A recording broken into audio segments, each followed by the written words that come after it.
You're tuned in to the Keetria Show and listening to SOB, Style of Business, the podcast with your host, Keetria. We aim to highlight the ongoing trek of entrepreneurs and business owners from around the globe, featuring stories that recount their struggles, experiences, and inevitable road to success and self-fulfillment. Welcome to SOB.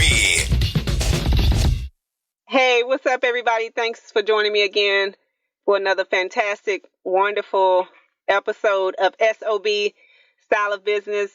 I am your host, Keetria, and I am speaking today with Miss Tracie Jae, who is the founder and CEO of Games That Change, and also the inventor of the wonderful game, I'm Glad You Asked. Again, that's called I'm Glad You Asked. She's going to be talking to us today about her inventions, her creative style and method, and just giving us some words of encouragement for aspiring entrepreneurs and those of us who kind of need that extra kick in the behind. So let's give her a moment to introduce herself, and then we'll go from there. So Tracie Jae, thanks so much for joining us. I'm so glad that you've taken some time to speak with me today.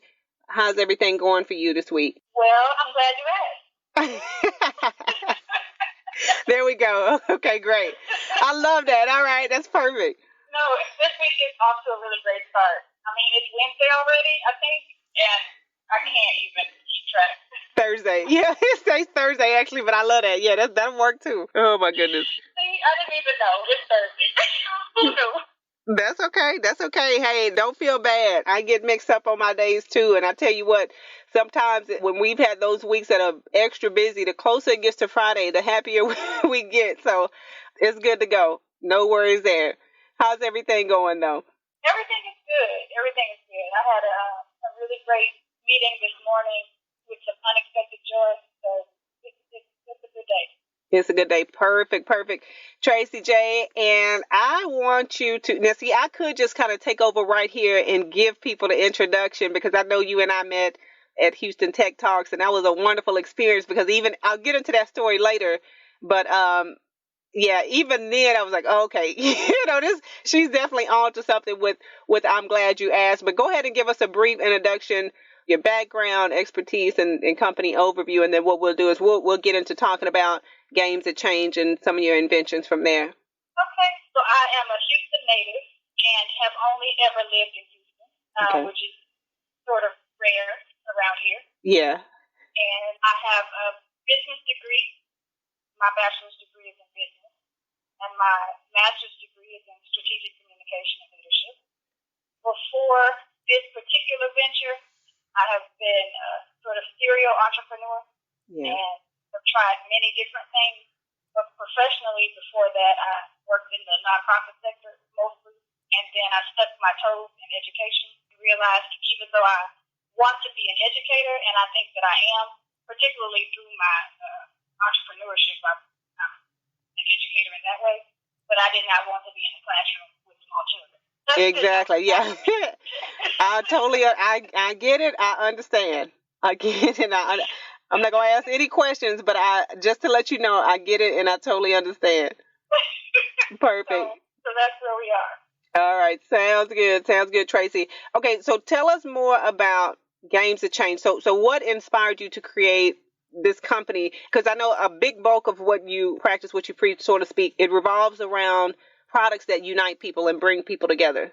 So let's talk a little bit about that. So if this is sort of what came first, the chicken or the egg kind of question? Exactly. So it was actually the game that came first.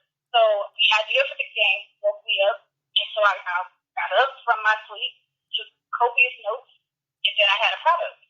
And then once I had a product, I was like, oh, might need a company. Yeah. Oh, wow, yeah. Yeah, so in thinking about what it is I would like to see happen, and going forward, like, okay, so you have this one product. One product doesn't normally form a company.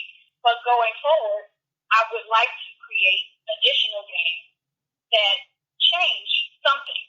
Mm-hmm. So this particular game is designed to change the way we interact, human to human, the way we connect, right? And so other products going forward will focus on changing something.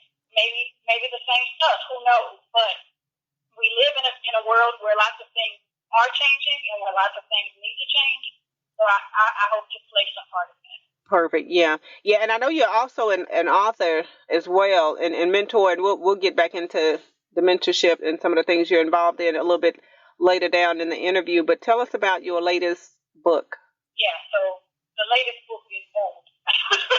That's okay. It's still informative and a resource for those of us who need it. So that is fine. We want to get as much information as possible. So I wrote a novel. It's called The Puzzle.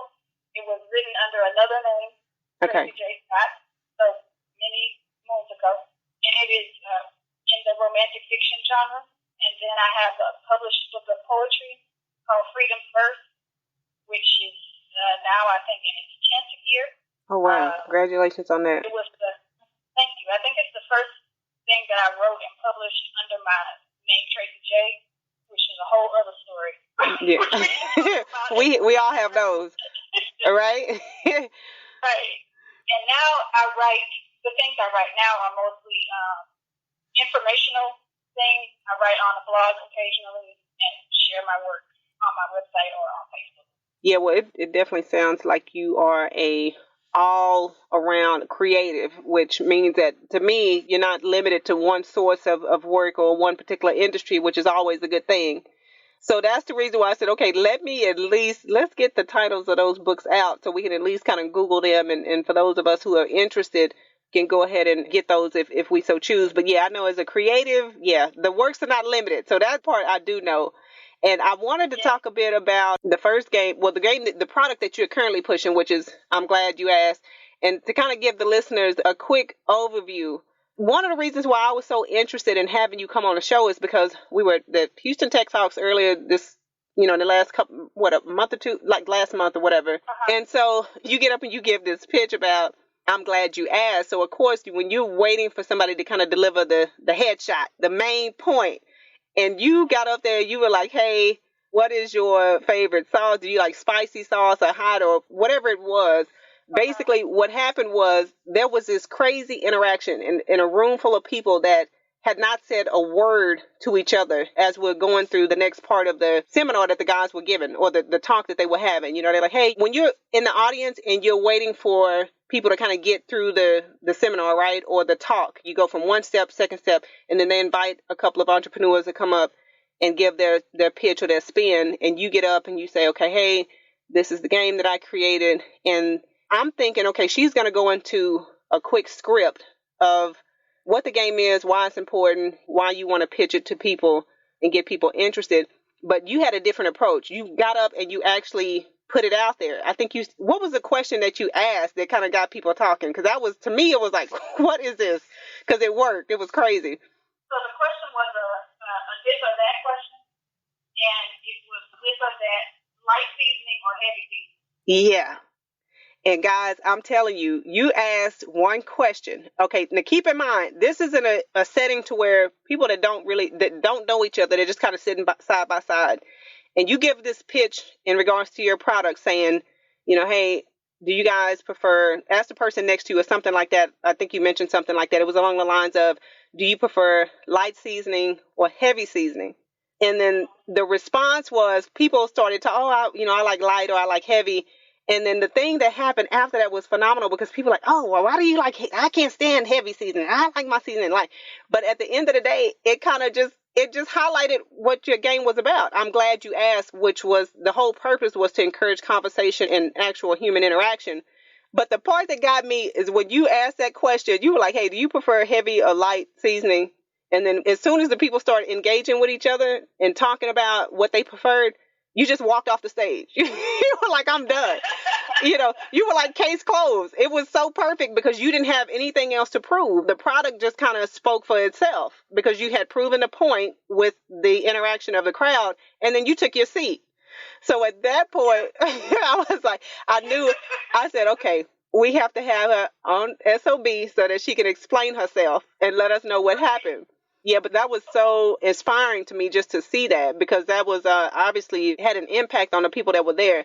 And I wanted to talk a little bit about, I'm glad you asked, and how did you come to develop such I guess, I don't know what the specific word for it would be, but this is a product that promotes communication and builds community. So why was creating a game like this important to you? So I don't know how many rooms I have walked into where everybody is on their phone.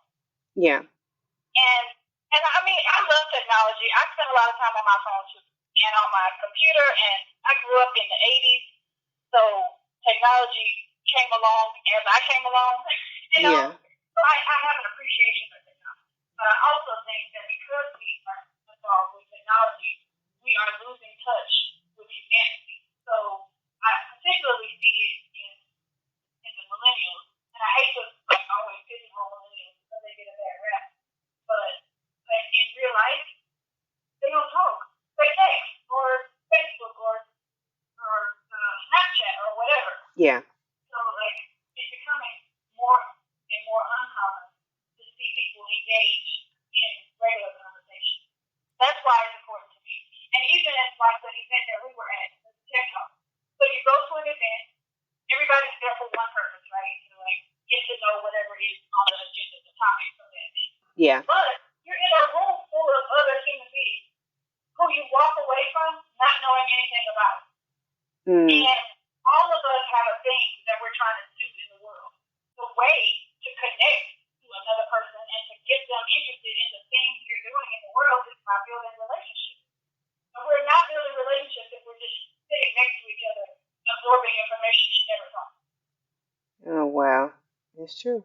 Yeah, that you definitely have a solid point, and I think a lot of people can attest to that. And I was just at dinner last night with my family, and I was just kind of trying to stay mindful of this upcoming interview, which is taking place right now. I was like, okay, we need to get off our phones. Let's try to put the phone in the pocket or leave it in the car for a minute to at least enjoy each other just for, 45 minutes to an hour.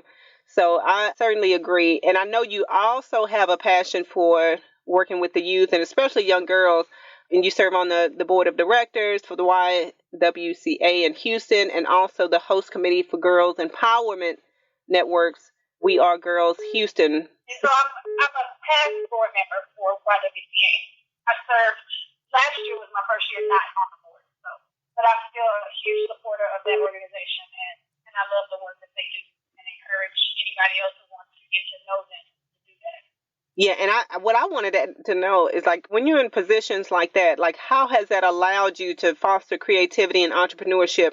Because they're so young. And when you are, especially in the times that we are now with technology being a center point for attention grabbing and stuff like that. So how are you able to be in these positions and really work to create those aspects of creativity and entrepreneurship so that they know hey, this is what you can focus on to really build and what it is that you love to do? Well, I think one of the things about working with young people is that they don't know what they don't know.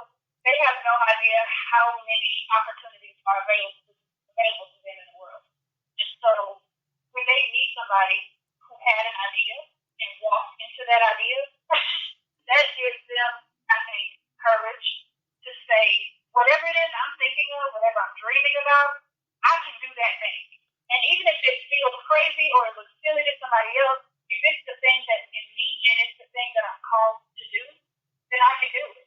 That I can do it. Yeah. I'll tell you what, do you ever feel like it takes a lot to kind of get their attention, or how do you grasp their attention and interest? I don't really find that it's difficult for personally to grab their attention because I just like to talk. Yeah. Okay. So generally speaking, the name of the game, I'm glad you asked. People are legitimately glad when you ask them questions about themselves. Yeah. And so once you start engaging with people, it doesn't really matter their age. When you engage with people about themselves and they get a chance to talk about themselves, the rest of it is easy. Yeah, no, that's okay. Yeah, light bulb went off for me. Yeah, that's you definitely have a point.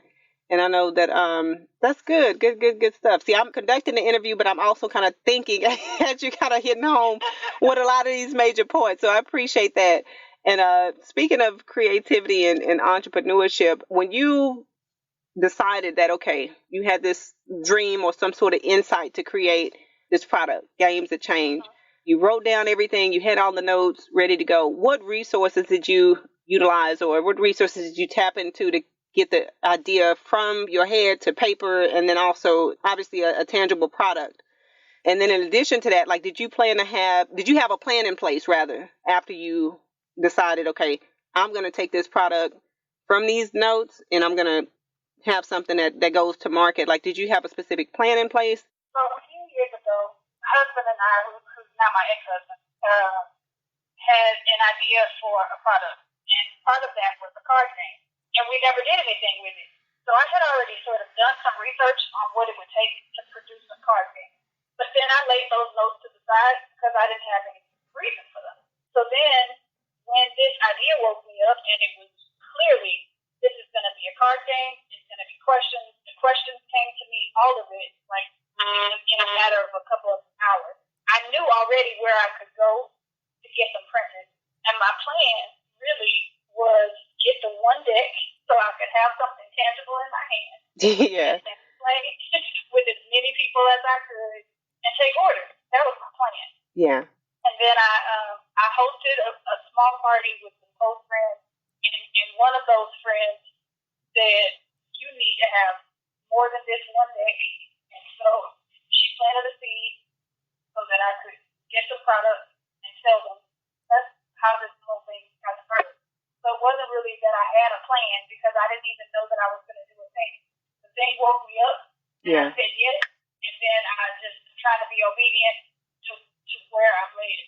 Yeah, no, well, I tell you what, it has worked out wonderful for you. And I wanted to, like, what type of resources did you tap into to get this idea converted into a tangible product? And when I'm speaking of resources, but I'm talking business-oriented things that kind of helped you to develop this. So there's a company that is online where you can actually like design and have printed game cards. So okay. That piece was relatively easy. And once I had a source for a product, the rest of it now mostly is marketing and word of mouth and being in as many spaces as possible where I can play with people and introduce them. Yeah. Perfect. So I can imagine you do a lot of different networking functions and workshops and things of that nature. Yes, and I'm always open to invitations. So if somebody out there that's listening in need of a new icebreaker or team builder or a way to connect people, I'm happy to talk to them. Perfect. Yeah, and I'm pretty sure you'll probably have some people reaching out because that's the biggest thing is being able to break the ice. And obviously I know people don't understand what I'm saying when I'm talking about the way that you broke the ice at Houston Tech Talks, but this will definitely do the trick because even I was like, oh, wow, this is crazy. But it was a good crazy. So, well, the thing about the questions is that they're mild-mannered, family-friendly. Nobody's going to be offended by asking them the questions. And they're not questions that you would normally ask anybody, really. They're not even questions that you ask people regularly that you see all the time. So I've had people say, well, I play with my grandmother, or I play with my mom, and now I know so many more things about her. Because, we spend time with one another, and we gather necessary information. Yeah. Right? But we don't necessarily get to know each other. So that's the difference. Like, we can coexist in spaces with people all the time and know maybe stuff about them, right? But do we actually take the time to examine how somebody else thinks or feels or believes or what got them to that place? Or it's amazing to me to watch how one question can snowball into a conversation about something that you didn't even know you were about to talk about. So sometimes asking the easy questions helps you ask harder questions later. Which kind of brings me to another thought, which is that question that you asked that day, heavy seasoning or a light seasoning, if the event producer hadn't came in and kind of cut the discussion off, I'm just kind of wondering to myself, how long would those conversations have, what's the cutoff point? Because nobody, until he came in and said, hey, all right, guys, we're moving on to such and such, people were still talking about that type of seasoning. And then it started from, light or heavy seasoning. Then all of a sudden they're talking about why they don't like, specific. So the conversation started going into a different direction, right? So yes. Has anybody ever finished the actual game, going through all of the cards? So I was with a group of young people earlier this week, and I offered them the game without telling them that it was my game. They were sitting together in a group, and I offered it to them to play. And they actually went through all the questions. But what I noticed was that they didn't answer the questions. They didn't conversation take them anywhere else. So yes, it is possible to finish Yeah. Okay. if you don't snowball. Most people participate and the conversation spirals, and you forget what question you asked. Exactly. Yeah. How did we even get here? Oh my goodness. The things that normally happen. Exactly. Yeah, because I'm telling you, every time I think about you, it's like I keep seeing. I was like, she done got all of this mess started, and she went and sat down in her seat. She went and sat down in her seat like nothing ever happened. So that was just phenomenal. Yeah. That's the thing that happens a lot. The other thing that normally happens is that people are laughing.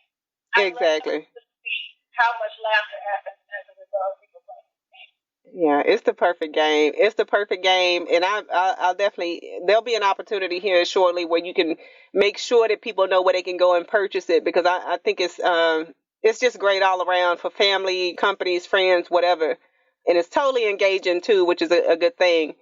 And speaking of engagement and creativity and all that good stuff, as an entrepreneur, what fuels you? Like, what drives you to really want to do this and create these types of projects? And then also, too, like, do you ever feel like you are bombarded with hundreds of ideas kind of coming to you all at once? You get overwhelmed. Oh, ma'am. Yes. And I don't know if you've ever done the Strengths Finder assessment. Yeah. Okay. So my top strength is ideation. I am always walking around with ideas. Sometimes they're for me, sometimes they're for other people. But I'm like, okay, what am I supposed to do with all this? I don't even have time to stop and breathe and execute the stuff that I'm already doing, let alone the new stuff. Right? Exactly. I had an idea yesterday, and I'm going to share it with you just because why not? Yeah. So you know how in classrooms they have theater time, like drop everything and read? Yeah. Okay. So the idea yesterday was eat time, S-E-A-T. Stop everything and talk. Oh, wow. Okay. So I don't know if I'm going to do anything with it. I don't know if it'll go anywhere. But I think, like, if people stopped for 5 minutes, 10 minutes out of their day, stopped whatever else they were doing, and actually engaged in a face-to-face conversation with another human being, we could cut down on, like, anxiety and bullying and mental disorders. And I'm not a doctor. I don't want to proclaim to be one, but I feel like part of what we're missing is constant, regular human-to-human interaction. And maybe if we were intentional about it, if we just stopped everything and talked, we could change a lot of other things that are happening around us. Yeah, no, I certainly agree with you on that. And what fuels you on the creative aspect? So I actually get my fuel from silence. Oh, wow. Okay. Yeah. So even though like I'm involved in a project that requires talking, and I love there you go. I love dialogue, right? Yeah. But in order to like get myself together, I need to be by myself. So that's where I get my fuel is by checking out good quality silence. Exactly. Yeah. No, I certainly agree with you on that as well. And with the way the communication is going, I know that things are changing ever so rapidly. How do you see communication changing within the next 5 years as far as implementing newer technologies like virtual reality or augmented reality? Right. So I'm fascinated by all of those things. When I grew up, the Jetsons was a thing on TV. Exactly. Okay. So on the Jetsons, they had these machines where they could see each other when they talk. And they didn't have to be in the same room. These automated things that were not real in my life. Yeah. They are real now. So I can't even fathom 5 years from now, 10 years from now, how much simpler it will be to connect with people who aren't in a space with you. I'm hoping that it's equally as easy to connect with people who are in space with us. Yeah, no, that's certainly important. And from your perspective, like why do you feel like it's important for us to interact, like with to have that human connection? Well, when we don't get to know one another, then it's very easy to mistreat people. So I think that we are more inclined to treat people with compassion and care and love and concern when we actually know them and we see them as human beings. But if we see them somebody on a screen or as a coworker, but not a person, then the decisions that we make that may or may not impact them don't mean as much. That is a strong point. You're definitely right about that. You see it every week, especially on social media. So I definitely agree with that. An inventor, I know that I'm pretty sure you have products that you have not even brought to, you probably haven't even announced. But what do you enjoy most about creating products that encourage that human interaction and getting people together in conversation in general? What do you enjoy most about that? And then there's also a follow-up question I want to add to that once you answer that one. So I think the thing that I enjoy most is watching other people's reactions. I'm sort of a people watcher by nature. I really get intrigued by creating stories about people that I don't know. Yeah. And so it's fun for me to not have to create the story, to see people interact, come alive, tell their own stories, and fill in the gaps for what I might have created in my mind. Yeah, that's some powerful stuff. Yeah, we definitely need you to give us a crash course on how to become better communicators. I mean, the thing is, there's so many distractions, though. There's so many distractions, Tracie Jae. How do we work to, because, obviously it seems like people communicating and coming together is the more rare of the two when it comes to technology and people actually meeting in person. You know how it's easy to schedule Skype calls or to get on a cell phone and chat, and there's all these different chat apps. But how do we become better communicators? How do we detach from all of the technology and all of those distractions and then work to really communicate and have that one-on-one interaction? Well, it starts with being intentional. Intentional, okay. We can get so caught up in all the things that must be done. Yeah. That we forget that we need to be with people. I work from home primarily. So it could be a whole day when I don't necessarily see other people. If I don't make a point to get out of the bubble that I live in and work in and go be where there are other people. Yeah. And so even people who work in spaces with other people, I find, if you work in an office or in a cubicle environment, I know a lot of people who stay in their little box all day, never come outside of the space to say good morning, or they might just say good morning and that's it. So we have to just we have to be intentional. We have to make it a priority because we do all the things we really want to do. Exactly. Yeah, and you know what? You just brought up an excellent point because maybe we're not tied into Instagrams and the Facebooks and trying to keep up with the trending topics and hashtags on Twitter, but maybe we're more introverted. Or for those individuals that are a little bit less outgoing, what would you recommend for those individuals when it comes to interacting with people? How do we get out of the box into the interaction with other people? So one of the things that I encourage for either introverted or socially awkward is that they just start with hi. Sometimes that's really all it takes, because especially if you encounter somebody else who is a talker. Yeah. Then you don't really have to do that much talking. Right? There we go. Okay, I like that. So if you just start with hello, that's easy. Yeah. Most of us can do that pretty easy, right? Or even if you can't say hello, some of us just can't even do that. If we just wave at people or smile at people.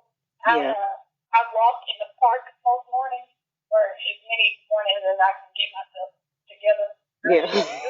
Okay. So you see the same people because the other people who have the same. Yeah. And so for a lot of mornings, I would pass the same people and nobody would say anything to each other. Everybody focused on their walk or their run or whatever they're out there in the park doing. But then somebody will take the initiative and say, "Hey, I see you every morning. Hi, my name is whatever," right? And so now I have friends in the park. Right, there you go. Okay. Because somebody took the initiative, and it doesn't necessarily have to be you, but it could be you. Yeah. Right? And sometimes you don't know that you've made that person's day by speaking, because they've gone the whole day without somebody saying. Oh, wow. Yeah. Not even so much as hello. And so what if you just keep in mind that maybe you're the first hello that somebody else has gotten today? Yeah, that's a great way to look at it. Perfect way to look at it. Well, I tell you what, I knew once I had somebody with a strong background in communication, I knew that you would be able to come in and clean that up for us. And we appreciate you. And before we close out, Tracie Jae, I want to ask, I know you've given us a lot of good information, a lot of good stuff that we can work with and digest here, but leave us with some last thoughts, words of encouragement, and then also let us know where we can find more information about Games That Change, I'm Glad You Asked, and Tracie Jae online. Include website and social media handles for us, please. All right. So one of my most favorite expressions is a candle loses nothing by lighting another candle. Oh, wow. Oh, I like that. Yeah. I don't know who said it, but I say it often now. And so there's enough fire to go around. There's enough light to go around. And so anytime you enter darkness and you are light, the darkness can't live. So be light. Be light. That's my encouragement. And where can you find me? You can find all things social at Tracie Jae. Tracie with an I-E, J-A-E. So Facebook, Twitter, Instagram. Okay. That's how you can find me. And then the game is I'm Glad You Asked. And on social, it's Glad You Asked Game. Glad, Y-O-U, Asked Game. So you can find it on GladYouAskGame.com or on Instagram, Glad You Asked Game. Facebook, you can search for Glad You Asked Game, you'll find it. Perfect. Sounds good, Tracie. And also, where can we purchase the game? For those of us that are interested in purchasing the game, where can we pick up the decks? The deck is available on my website, which is GladYouAskGame.com. I'm right now in the process of a redesign and a pre-launch for the new design. So you can pre-order the new design, or if you want the original version, then you can just reach out to me directly and make that happen. Okay, perfect. Sounds good, Tracie Jae. And we will also include, for those of you who are listening today, we'll include that information in the show notes once in the podcast for you guys to go and get information on Tracie Jae. And I'm Glad You Asked. And we want to thank you again, Tracie Jae, for being a great guest and all the information and resources you've provided for us here this day. And look forward to having you back. So take care and good luck with the game and everything that you have. And I'm glad you asked. Thank you so much. This was great. Thank you. Absolutely, Tracie. Thank you. Take care. Thanks for hanging out with us here on SOB. We hope this episode has been resourceful. If you'd like to check out the latest articles or follow Keetria's website updates, just log on to Keetria.com or follow her on Twitter at KEETRIA.